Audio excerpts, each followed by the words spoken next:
अस्सलाम वालेकुम स्टूडेंट्स। अपनी प्रीवियस वीडियो में हम शॉर्ट रन सप्लाई कर्व की बात कर रहे थे। Short run aggregate supply curve की हमने डिस्कशन की। Short run aggregate supply curve बिल्कुल वैसे ही बिहेव कर रही थी जैसे हमने माइक्रो इकोनॉमिक्स में पढ़ा था कि प्राइस लेवल बढ़ने से आपकी सप्लाई की जो क्वांटिटी है वो बढ़ती है। ठीक है, आज हम डिस्कस करने जा रहे हैं लॉन्ग रन सप्लाई कर्व, जिसको नियो क्लासिकल अप्रोच के मुताबिक भी एग्रीगेट सप्लाई कर्व कहते हैं। अच्छा, नियो क्लासिकल अप्रोच बेसिकली जो है एक ऐसी अप्रोच को कहते हैं जो एक खास टाइम फ्रेम के अंदर आई होती है। ठीक है, आपने जैसे म्यूजिक सुना होगा, एक क्लासिक म्यूजिक होता है, ठीक है, या क्लासिकल म्यूजिक कहते हैं। फिर एक मॉडर्न म्यूजिक होता है। ठीक है, क्लासिकल म्यूजिक होता है जो बिल्कुल स्टार्टिंग के टाइम पे जो म्यूजिक की टाइप चल रही थी वो क्लासिकल कहलाती है। मतलब बहुत ओल्ड जो है म्यूजिक की अप्रोच को क्लासिकल कहते हैं, और जो रिसेंटली चल रही है उसको मॉडर्न अप्रोच कहते हैं म्यूजिक की। सेम इसी तरह इकोनॉमिक्स को भी डिफरेंट टाइम फ्रेम्स के अंदर कैटेगराइज किया जा सकता है। एक क्लासिकल टाइम फ्रेम होता है, क्लासिकल टाइम फ्रेम जो है वो टाइम फ्रेम होता है जो इनिशियल डेज में जब इकोनॉमिक्स डेवलप हो रही थी या मैक्रो इकोनॉमिक्स का कॉन्सेप्ट आया था, तो तब ये वाली अप्रोच जो थी उस टाइम की अप्रोच को क्लासिकल अप्रोच कहते हैं इकोनॉमिक्स की। ठीक है, मतलब जहाँ पे भी आप क्लासिकल जो है ना वो वर्ड यूज करता हुआ देखेंगे इकोनॉमिक्स में, तो वो वर्ड यूज हो रहा होता है कि इनिशियल या स्टार्टिंग डेज जब इकोनॉमिक्स डेवलप हो रही थी, इकोनॉमिक्स के नए नए कॉन्सेप्ट आ रहे थे स्टार्ट में। तो उस टाइम का जो एरा था या उस टाइम का जो टाइम पीरियड था वो क्लासिकल पीरियड कहलाता है। ठीक है, फिर एक मॉडर्न है जो आजकल का या रिसेंट डेज का जो है ना वो टाइम पीरियड है, इसको मॉडर्न एरा कहते हैं। ये मॉडर्न टाइम फ्रेम के मुताबिक जो रिसेंटली इकोनॉमिस्ट जो हैं वो थ्योरीज पेश कर रहे हैं वो मॉडर्न में आती है। इन दोनों के दरमियान में एक आती है टाइम फ्रेम जिसको हम कहते हैं नियो क्लासिकल। ये बेसिकली ऐसा टाइम पीरियड है जो क्लासिकल के बाद था और मॉडर्न से पहले था। ठीक है, तो ये जो long run aggregate supply curve है ये भी इसी एरा के अंदर या इसी टाइम फ्रेम के अंदर जो है वो लाया गया कॉन्सेप्ट के एक long run aggregate supply curve भी होती है। ठीक है, क्लासिकल में क्या था कि short run aggregate supply curve जो थी या जो short run aggregate supply curve का कॉन्सेप्ट था सिर्फ उसी को समझा जाता था। फिर टाइम के साथ साथ इकोनॉमिस्ट ने ये रियलाइज किया कि नहीं, खाली short and aggregate supply curve he economy की सप्लाई कर्व नहीं होती, एक और कॉन्सेप्ट भी होता है जो कि long run aggregate supply curve का होता है। ठीक है, तो ये क्योंकि इस टाइम फ्रेम के अंदर आया जो क्लासिकल के बाद का टाइम पीरियड था और मॉडर्न से पहले का टाइम पीरियड था। ठीक है, तो इसलिए इसको नियो क्लासिकल भी कहते हैं। ठीक है, तो long run aggregate supply curve जो है, long run aggregate supply curve जो है ये बेसिकली नियो क्लासिकल जो टाइम पीरियड था उसमें ये कॉन्सेप्ट लाया गया, तो इसको long run neo classical aggregate supply curve भी कहते हैं। अच्छा, ये जो होती है long run aggregate supply curve, इसकी जो कर्व है लॉन्ग रन एग्रीगेट सप्लाई की, ये कर्व काफ़ी डिफरेंट होती है short run aggregate supply curve से। ठीक है, क्यों? इसके पीछे रीज़न ये है कि यहाँ पे एक कॉन्सेप्ट आता है फुल एम्प्लॉयमेंट का। फुल एम्प्लॉयमेंट का कॉन्सेप्ट आता है जिसकी वजह से ये कर्व बिल्कुल डिफरेंट होती है। फॉर एग्जांपल मैं आपको बना के भी दिखा देता हूँ। हमने short run aggregate supply curve देखी तो वो कुछ इस तरह की थी। यहाँ पे प्राइस लेवल था। ठीक है, यहाँ पे रियल नेशनल आउटपुट थी या क्वांटिटी थी। ठीक है, तो ये short run aggregate supply curve बनती थी, और ये एग्जैक्टली वैसी ही थी जैसे हम माइक्रो इकोनॉमिक्स में पढ़ते थे। लेकिन जो long run aggregate supply curve है वो इससे बिल्कुल डिफरेंट इस तरह भी है कि यहाँ पे प्राइस लेवल को रखें और यहाँ पे हम जो है वो रियल नेशनल आउटपुट को रखें, तो long run aggregate supply curve यूं स्ट्रेट लाइन की तरह बनती है। ठीक है, ये L for long, R for run, A for aggregate, S for supply और सी फॉर कर्व। ठीक है, सेम इस तरह short run aggregate supply curve. तो ये बिल्कुल स्ट्रेट लाइन बनती है जो कि कहलाती है लॉन्ग रन एग्रीगेट सप्लाई। इसके पीछे रीजन क्या है, ये ऐसी कर्व क्यों बन रही है, इसके पीछे रीजन है फुल एम्प्लॉयमेंट। ठीक है, फुल एम्प्लॉयमेंट होती क्या है? फुल एम्प्लॉयमेंट जो है इसको हम जब डिनोट करते हैं वो वाई एफ से भी डिनोट करते हैं। वाई, ये वाला जो हमारा आउटपुट वाला पोर्शन होता है इसको वाई भी हम लिखते हैं, आपको याद होगा नेशनल इनकम को वाई से भी डिनोट करते हैं। और वाई एफ का मतलब क्या है, ऐसी नेशनल इनकम जहाँ पे जहाँ पे फुल एम्प्लॉयमेंट हो। ठीक है, अब ये फुल एम्प्लॉयमेंट की जरा डेफिनेशन देख लेते हैं। Full employment is a situation, ये कैसी सिचुएशन होती है, where all the available resources, जहाँ पे तमाम दस्तियाब जो हैं आपके resources of an economy are fully utilize, वो पूरी की पूरी यूटिलाइज हो रही हैं। In other words, full employment reflect situation of a country when no more production is possible. Basically ये जो फुल एम्प्लॉयमेंट का लेवल है, ये बात को शो कर रहा होता है कि आपके जितने भी फैक्टर ऑफ प्रोडक्शन हैं वो फुली यूज हो रहे हैं, फुली यूटिलाइज हो रहे हैं, और मजीद आपके पास क्योंकि रिसोर्सेज ही नहीं बचे तो आप मजीद अपनी आउटपुट को या प्रोडक्शन को बढ़ा ही नहीं सकते। एक कंट्री के पास जितने भी लेबर हैं, जितने भी कैपिटल है, जितनी भी लैंड है, जितने भी एंटरप्रेन्योर हैं, वो सारे के सारे काम में लगे हुए हैं। अब मजीद उनके पास कुछ नहीं है, मतलब एक इकोनॉमी की जितनी भी मैक्सिमम रिसोर्सेज हैं वो सारी ही यूज हो रही हैं। जब ये सिचुएशन आएगी तो इसको हम कहेंगे कि इस इकोनॉमी के अंदर इस टाइम फुल एम्प्लॉयमेंट चल रही है। ठीक है, और long run aggregate supply curve जो है वो फुल एम्प्लॉयमेंट को ही शो कर रही होती है, तो इसीलिए आप देखेंगे ये एक स्ट्रेट लाइन है। ठीक है, अगर इसकी कर्व को हम यहाँ पे आपके सामने दोबारा बनाएं तो ये कुछ इस तरह की बन रही होती है कर्व। मतलब कि ये जो लाइन आपके सामने नजर आ रही है ये बता रही है कि इस साइड के अंदर जितनी भी रिसोर्सेज हैं वो फुली यूज हो रही हैं। सो ये जीरो है और ये वाई वन या वाई एफ जो है फुल एम्प्लॉयमेंट, ठीक है, ये वो लेवल है। यहाँ से यहाँ तक जितनी भी नेशनल इनकम बढ़ सकती थी वो मैक्सिमम बढ़ सकती थी। क्यों? क्योंकि यहाँ पे इस पॉइंट के ऊपर, इस कर्व के ऊपर आपकी सारी रिसोर्सेज जो हैं, जिसमें लैंड भी आ गया, लेबर भी आ गया, कैपिटल भी आ गया, एंटरप्रेन्योर भी आ गया, ये सारे के सारे 100% यूज हो रहे हैं और आप इस लाइन को क्रॉस नहीं कर सकते। क्यों? क्योंकि इससे आगे आपके पास ना तो लेबर है, ना लैंड है, ना कैपिटल है, ना एंटरप्रेन्योर। ठीक है, तो ये आपकी लॉन्ग रन एग्रीगेट सप्लाई की कर्व बनती है। अच्छा, अब जरा शॉर्ट रन और long run aggregate supply curves को एक साथ पढ़ते हैं। अच्छा, शॉर्ट रन में क्या होता है? इन शॉर्ट रन, ठीक है, supply chain to the price level, supply जो होती है वो प्राइस लेवल के हिसाब से चेंज हो रही होती है। जैसे जैसे प्राइस बढ़ती है वैसे वैसे आपकी सप्लाई भी बढ़ती जाती है। ठीक है, सेम वही कॉन्सेप्ट जो micro economics. As the factor of production are adjusted to enable the most efficient use of resources. ठीक है, यहाँ पे आप अपने जो फैक्टर ऑफ प्रोडक्शंस हैं उनको एडजस्ट कर रहे होते हैं ताकि वो मैक्सिमम जो है ना वो एफिशिएंट आउटपुट दे रहे हों। ठीक है, उनको बेहतर तरीके से, एफिशिएंट तरीके से यूज़ करें ताकि आप अपनी आउटपुट जो है वो बढ़ा सको जैसे जैसे प्राइस बढ़ रही है। ठीक है, सो प्राइस लेवल जब बढ़ता है, ठीक है, तो शॉर्ट रन एग्रीगेट सप्लाई का भी जो है वो बढ़ रही होती है। वो आपको शॉर्ट रन जो सप्लाई है, sorry, short run aggregate supply वो भी आपको बढ़ती हुई नजर आती है। और जैसे जैसे प्राइस लेवल कम होता है तो ये भी कम होती नजर आती है। सो यहाँ पे नजर आ सकता है आपको कि ये इनका पॉजिटिव रिलेशन होता है प्राइस लेवल का और एग्रीगेट सप्लाई कर्व का, जो कि शॉर्ट रन की है। ठीक है,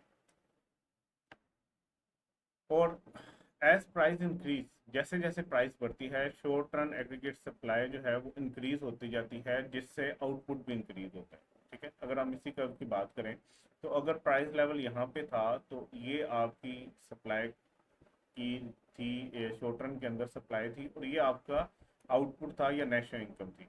अगर प्राइस लेवल को बढ़ा दिया जाए तो आप देखोगे कि ये आपकी नेशनल इनकम या नेशनल आउटपुट ये भी बढ़ना शुरू हो जाएगी। क्यों? क्योंकि सप्लाई बढ़ रही है। ठीक है, तो बेसिकली यही कॉन्सेप्ट यहाँ पे मैंने बताया है कि प्राइस जैसे इंक्रीज होती है, सप्लाई इंक्रीज होती है, तो उसके रिस्पॉन्स में नेशनल इनकम भी इंक्रीज हो रही होती है। ठीक है, और इसी तरह अगर प्राइस लेवल डिक्रीज होगा, सप्लाई डिक्रीज होगी, तो नेशनल इनकम भी डिक्रीज होगी। अब जरा लॉन्ग रन में बात कर लेते हैं। In long run supply state independent. ठीक है, लॉन्ग रन के अंदर सप्लाई इंडिपेंडेंट हो जाती है प्राइस लेवल की। ठीक है, अगर हम यहाँ पे आपको long run aggregate supply curve की जो है ना वो शक्ल बना के दिखाएं तो ये स्ट्रेट रहती है।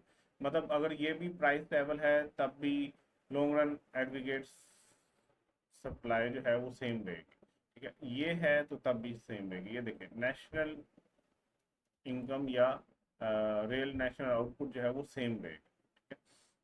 It is determined by the overall productivity of the resources in the economy. ये जो हमारे पास कर्व आती है ये ओवरऑल रिसोर्सेज की प्रोडक्टिविटी को शो करती है कि मैक्सिमम आपके अंदर पोटेंशियल कितना है कि आप कितना बना सकते हैं। ये कर्व बेसिकली क्या है, ये कर्व आपको शो कर रही है कि मैक्सिमम ये आपके पास लिमिट है, आप अपनी सारी रिसोर्सेज को फुली यूटिलाइज करो तो मैक्सिमम आपके पास जो आउटपुट आ सकती है या नेशनल इनकम आ सकती है वो इतनी आ सकती है, ठीक है। तो लॉन्ग रन एग्रीगेट सप्लाई जो होती है वो रिप्रेजेंट कर रही होती है प्रोडक्टिव पोटेंशियल। सो ये इंपॉर्टेंट वर्ड,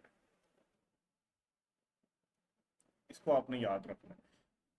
प्रोडक्टिव पोटेंशियल का मतलब क्या है? पोटेंशियल आपने सुना होगा कि आपके घर वाले या आपके इर्द गिर्द जो लोग हैं वो समटाइम ये वर्ड यूज कर रहे होंगे कि इस बच्चे में बड़ा पोटेंशियल है, ये बच्चा जो है बड़ा पोटेंशियल रखता है। तो पोटेंशियल का मतलब होता है कि ये बहुत काम कर सकता है, ठीक है, ये बहुत अच्छा करता है, इसकी मैक्सिमम जो कैपेसिटी है ये बहुत अच्छी है, ये बहुत बेहतर पोटेंशियल रखता है, ठीक है। तो प्रोडक्टिव पोटेंशियल का मतलब क्या है कि चीज़ों को प्रोड्यूस करने का पोटेंशियल कितना है, ठीक है। तो लॉन्ग रन एग्रीगेट सप्लाई जो है वो बेसिकली रिप्रेजेंट कर रही है कि आप मैक्सिमम कितनी प्रोडक्शन को प्रोड्यूस करने का पोटेंशियल रखते हो। एक इकोनॉमी मैक्सिमम कितनी प्रोडक्शन जो है वो प्रोड्यूस कर सकती है मैक्सिमम, ठीक है। तो ये long run aggregate supply show कर रही होती है और ये कहलाता भी क्या है, फुल एम्प्लॉयमेंट लेवल, ठीक है। Long run aggregate supply is independent of the price level and signifies the upper limit. अब इसको भी आपने याद रखना है, ये क्या बता रही होती है, ये अपर लिमिट बता रही होती है कि भाई ये मैक्सिमम लिमिट ये वाली है, ठीक है, मैक्सिमम लिमिट ये वाली है of the capacity of the economy, ठीक है। The curve is vertical line, ठीक है। तो ये भी आपने पॉइंट याद रखना है, जो कर्व बनती है वो वर्टिकल। अच्छा अब जरा थोड़ा सा याद करें, ये कॉन्सेप्ट जो हमने पढ़ा था फुल एम्प्लॉयमेंट का, ये तो पीपीसी में पढ़ा था चैप्टर 1 के अंदर, ठीक है। जब हमने कहा था कि ये जो है ये ये क्या कर्व होती है, ये आपकी जो है वो पीपीसी कहते थी, इसको पीपीसी भी कहते थे या हम कहते थे इसको जो है फ्रंटियर कर्व भी कहते थे, ठीक है। ये कर्व क्या होती थी, मैक्सिमम बता रही होती थी कि आप अपनी जितनी अवेलेबल रिसोर्सेज हैं उसके साथ ये कर सकते हो, वो मैक्सिमम यूज करते हुए आपके पास डिफरेंट पॉसिबिलिटीज बनती हैं कि आप दो चीज़ों में से किन कम्बिनेशन के साथ जाओ तो मैक्सिमम रिसोर्सेज को यूज करते हुए इतनी आप जो है वो चीज़ें बना सकते हो। वो कम्बिनेशन आपको दिखा रही होती थी पीपीसी, ठीक है। सेम यही कॉन्सेप्ट अब जब हम यहाँ पे पढ़ रहे हैं तो यहाँ पे वो long run aggregate supply curve की सूरत में नजर आता है और उसको हम ऐसे शो कर देते हैं। अब आपने कंफ्यूज नहीं होना कि सर ये कर्व तो ऐसे है ये कर्व ऐसे है तो ये सेम कैसे। देखो ये नजरिया है, ठीक है। एक थ्योरी ये थी जिसके मुताबिक हमने इस तरह करके उसको शो किया और यहाँ पे हम कहते थे कि एक इकोनॉमी अगर दो चीज़ें बना रही हो तो डिफरेंट उसके पास कॉम्बिनेशंस आते हैं, उन कॉम्बिनेशंस को अगर हम एक कर्व के ऊपर प्रेजेंट करें तो वो कुछ इस तरह की बनती है जिसको पीपीसी पीपीसी कहते थे हम, ठीक है। यहाँ पे क्या एक डिफरेंट कॉन्सेप्ट है, एक डिफरेंट एस्पेक्ट्स के साथ डिफरेंट प्रोस्पेक्टिव के साथ आपको दिखाया जा रहा है कि फुल एम्प्लॉयमेंट जो है वो अगर सप्लाई की सूरत में दिखाई जाए तो वो इस तरह की बनेगी, लॉन्ग रन सप्लाई का बनेगी, ठीक है। सो ये बेसिकली हमने लॉन्ग रन सप्लाई का को भी देखा। तो ये दोबारा ज़रा हम इसको अगर देखें तो दोनों को मिला के आप देख लेते हैं, ठीक है। ये हमारे पास लॉन्ग रन एग्रीगेट सप्लाई का और ये हमारे पास शॉर्ट रन एग्रीगेट सप्लाई का।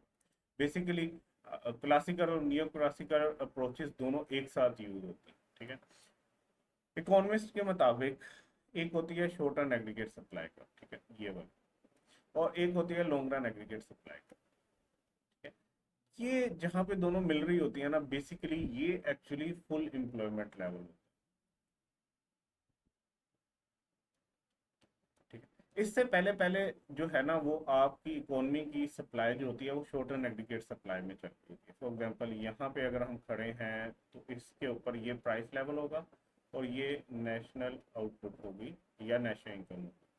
प्राइस बड़ी इकोनॉमी में तो ये यहाँ पे चलेगी सप्लाई, इसकी वजह से आपकी नेशनल इनकम भी बढ़ गई। प्राइस यहाँ पे आई तो ये यहाँ पे आ गई, प्राइस और बढ़ी तो ये यहाँ पे आ गई। करते करते एक पॉइंट वो आया जब आपने अपने मैक्सिमम पोटेंशियल को टच कर लिया और आपकी जो नेशनल इनकम थी वो फुल एम्प्लॉयमेंट पे चली गई, वाई, ठीक है। उसके बाद होगा क्या कि अब आपके पास जो जितनी भी रिसोर्सेज हैं वो फुली यूज होगी, उसके बाद अब आप इसी के ऊपर चलते हो, नॉर्मली इसी के ऊपर चलते हो, मतलब अब आप शॉर्ट रन सप्लाई कर्व आपको आगे जाती हुई नजर आती है, लेकिन प्रैक्टिकली आप क्या कर रहे होते हो, आप long run aggregate supply curve में चलते हो। अच्छा, ये फुल एम्प्लॉयमेंट लेवल क्या अचीवेबल है? ठीक है, थ्योरेटिकली इस थ्योरी के मुताबिक तो इसको अचीव किया जा सकता है, क्योंकि हमने long run aggregate supply curve बना के देखी, बट प्रैक्टिकली कोई भी इकोनॉमी इतनी एफिशिएंट नहीं होती कि वो 100% अपने रिसोर्सेज को यूज़ कर ले, ठीक है, और 100% रिसोर्सेज को यूज़ करने के बाद वो फुल एम्प्लॉयमेंट अचीव कर ले। सो हम एक्चुअली कहीं यहाँ पे इस पॉइंट से, फुल एम्प्लॉयमेंट के पॉइंट से कहीं नीचे यहाँ पे फिर रहे होंगे, जो मैक्सिमम भी एफिशिएंट इकोनॉमीज होंगी वो कहीं यहाँ घूम रही होंगी या यहाँ घूम रही होंगी या इससे नीचे रही, ठीक है। लेकिन आइडियल केस में पढ़ने की हद तक फुल एम्प्लॉयमेंट भी अचीव किया जा सकता है, और फुल एम्प्लॉयमेंट के बाद आप लॉन्ग रन करने आ जाते हो, ठीक है। तो बेसिकली अगर हम देखें तो अगर आइडियल वे में देखा जाए तो आपकी यहाँ तक शॉर्ट रन सप्लाई कर्व रही, फुल एम्प्लॉयमेंट आया, उसके बाद आप long run aggregate supply curve पर चले जाओगे, तो ये कुछ इस तरह की कर्व बन रही होगी पूरी इकोनॉमी की, ठीक है। तो ये दो कर्व्स को हमने रिप्रेजेंट किया अलग अलग, उनको जोड़ के, और बाद में आप इस तरह मूव करना शुरू कर देते हो। फॉर एग्जांपल पहले ये प्राइस लेवल के ऊपर ये सप्लाई कर्व थी, इस तरह चलते गए, फिर एक लेवल आया जहाँ पे फुल एम्प्लॉयमेंट होगी, उसके बाद आप क्या करोगे, आप long run aggregate supply curve पे चले जाते हो, ठीक है। तो ये बेसिकली दोनों सप्लाई कर्व्स का कॉन्सेप्ट है, ये शॉर्ट रन एग्रीगेट सप्लाई और लॉन्ग रन एग्रीगेट सप्लाई एक साथ ही पढ़ी जाती है, ठीक है। तो अब आ जाते हैं हम के इकोनॉमी की ग्रोथ और जो शिफ्ट होता है लॉन्ग रन एग्रीगेट सप्लाई कर में, वो उनको ज़रा देख लेते हैं। तो ये बी नहीं है, आ रहा है, ठीक है, long run aggregate economic growth का कॉन्सेप्ट हमने चैप्टर 1 में भी पढ़ा था। चैप्टर 1 में हमने कहा था कि अगर ये आपके पास पीपीसी है, तो अगर इसमें शिफ्ट आ जाए, इस साइड पे चला जाए, तो इकोनॉमी की ग्रोथ होगी, ठीक है। अब हम यहाँ पे भी सेम वही कॉन्सेप्ट पढ़ने जा रहे हैं कि अगर आपके पास ये लॉन्ग रन एग्रीगेट सप्लाई कर रहा है, अगर इसमें शिफ्ट हो जाए और ये इधर चली जाए, तो क्या है, इकोनॉमी की ग्रोथ हुई। तो इकोनॉमी की ग्रोथ किस वजह से हो सकती है, long run aggregate supply shift होगी तो तब ग्रोथ होगी, ठीक है। तो वो शिफ्ट कैसे होगी, long run aggregate supply will shift only if there is permanent change in resources. अच्छा, ये बात हमने पीपीसी में पढ़ा था, वहाँ पे हमने डिफरेंट रीजंस पढ़ी थी जिसकी वजह से इकोनॉमी में ग्रोथ आती है, ठीक है। यहाँ पे भी हम कुछ कह रहे हैं कि परमानेंट चेंजेस आ जाएं अगर आपके फैक्टर ऑफ प्रोडक्शन में या रिसोर्सेज में, तो फिर इकोनॉमी की ग्रोथ होती है, ठीक है। तो एग्जांपल्स देख लेते हैं कि रीज़न क्या हो सकती हैं शिफ्ट की लॉन्ग रन एग्रीगेट सप्लाई में। पहली रीज़न है in increase in quantity and productivity of factor of production. अगर आपके जितने भी फैक्टर ऑफ प्रोडक्शन हैं, इनकी क्वांटिटी और इनकी प्रोडक्टिविटी में इंक्रीज आ जाए, मतलब हम अगर इसको सिंपल रखें कि एक इकोनॉमी है, वहाँ पे 10 लेबर हैं, छोटी सी इकोनॉमी है, ठीक है, 10 ही लैंड्स हैं, 10 ही कैपिटल हैं, ठीक है, और 10 ही एंटरप्रेन्योर हैं, तो ये इसका फुल एम्प्लॉयमेंट लेवल, इसके ऊपर ये ऐसी कर्व बन रही होगी लॉन्ग रन एग्रीगेट सप्लाई। अब अगर ये बढ़ जाए, ये 10 से बढ़ के 15 हो जाए, या ये 10 से बढ़ के 15 हो जाए, ये 10 से बढ़ के 15 हो जाए, या ये 10 से बढ़ के 15 हो जाए, कैसे बढ़ के 15 हो जाए, अच्छा, ये नंबर सेम रहे हैं, ठीक है, लेबर भी उतनी ही रहे, लैंड भी उतनी रहे, कैपिटल भी उतनी रहे, और इकोनॉमी भी उतनी रहे।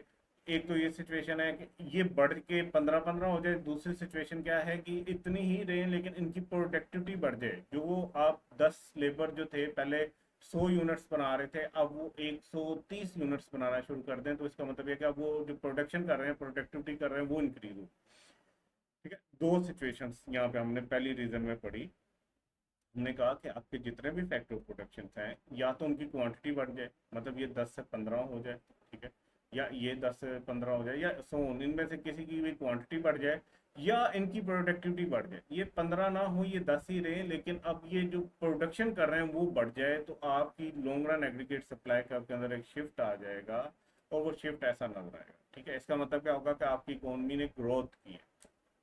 सेकंड रीज़न क्या हो सकती है कि अगर आपकी लेबर की जो स्किल्स हैं उनमें इम्प्रूवमेंट आ जाए परमानेंट बेसिस पे, तो फिर भी आपकी long run aggregate supply curve में शिफ्ट आ जाएगा, और आपकी इकोनॉमी ग्रो कर देगी, आपकी इकोनॉमी में ग्रोथ देखी जाएगी। या आपके पास जो टेक्नोलॉजी है उसके अंदर इंप्रूवमेंट आ जाए, टेक्नोलॉजी में इंप्रूवमेंट आई तो कैपिटल जो है आपका वो बेहतर हो गया, ठीक है, आपके पास जो मशीनरी है वो अब एडवांस लेवल की है, वो ज़्यादा प्रोटेक्शन देगी, तो उससे भी क्या होगा, लॉन्ग रन एग्रीगेट सप्लाई का में एक शिफ्ट आ जाएगा, ठीक है। और जो फोर्थ पॉइंट जो है, जो फैक्टर रिस्पॉन्सिबल है जिसकी वजह से शिफ्ट आता है, वो एक्सप्लोरिंग न्यू नेचुरल रिसोर्सेज। अगर आपके पास नई रिसोर्सेज आ गई हैं, ठीक है, आपकी लैंड जो है वो कहीं से एक्सप्लोर आपने कर लिया कि मेरे पास वो मजीद वसाइल है, ठीक है, आपके एक्सप्लोर हो गई रिसोर्सेज मजीद, तो उससे भी क्या होगा, शिफ्ट आ जाएगी लॉन्ग रन एग्रीगेट सप्लाई का। सो ये चार फैक्टर्स हैं जो कि रिस्पॉन्सिबल हैं जिनकी वजह से शिफ्ट आती है लॉन्ग रन एग्रीगेट सप्लाई में। सो ये शॉर्ट लिखा गया लॉन्ग रन एग्रीगेट सप्लाई। तो ये शिफ्ट को अगर हम देखें तो ये कुछ ऐसा नजर आता है। तो अब हम इंशाल्लाह अपनी नेक्स्ट वीडियो में केन्स की एग्रीगेट सप्लाई का जो है उसको डिस्कस करेंगे। अपना ख्याल रखिएगा, इंशाल्लाह नेक्स्ट वीडियो में मिलते हैं। अल्लाह हाफिज़।